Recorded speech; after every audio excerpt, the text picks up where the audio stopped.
Hey, good morning everybody, and welcome to Jackson Appliance Repair. I'm Harold, and today we're going to talk about the multi-function test meter.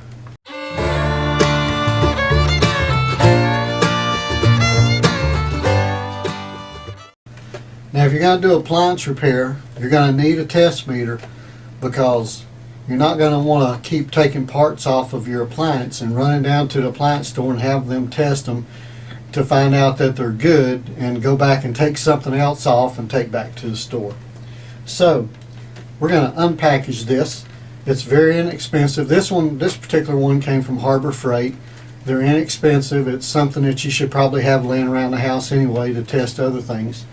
But we're going to take this out of the package and see how it works.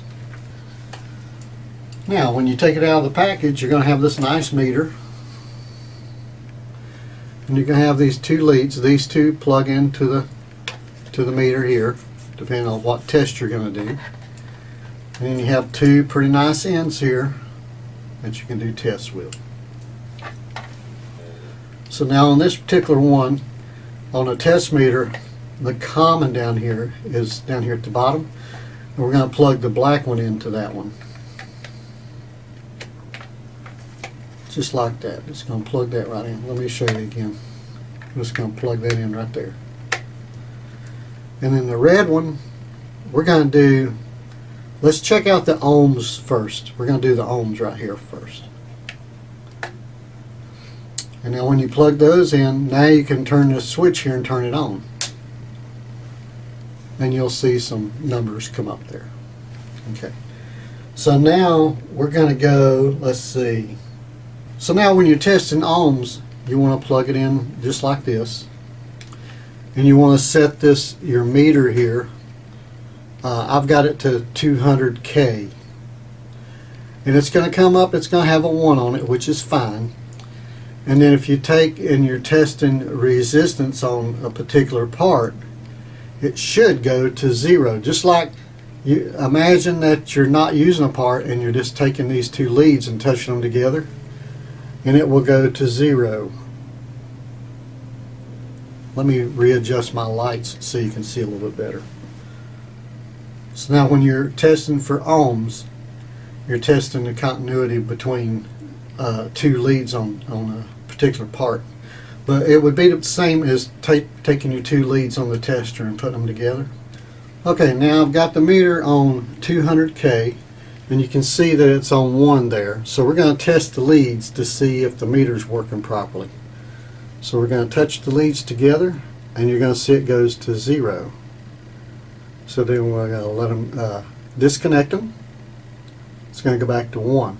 So now you know the meter's working properly, so when you go to test that part, that you can test it.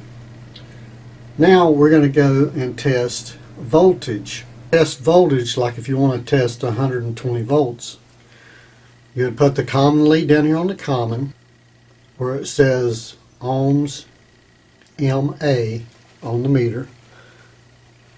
That's where you want to put it.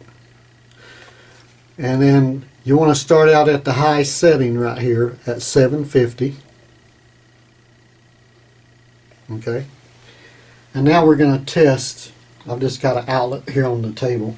I'm going to plug my leads into it and we're going to see what voltage we have here. Now when they're plugged in and making good contact, you're going to get 122 volts. I'm getting 122 volts here. So, you know, 120, 122 volts, 118 volts, 119 volts, they're all acceptable.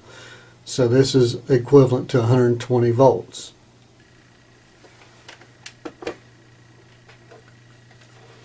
And I'm just plugging it into an extension cord here to give you the voltage. And like I said, 122 volts. So that's how you set it up to test voltage from a wall outlet.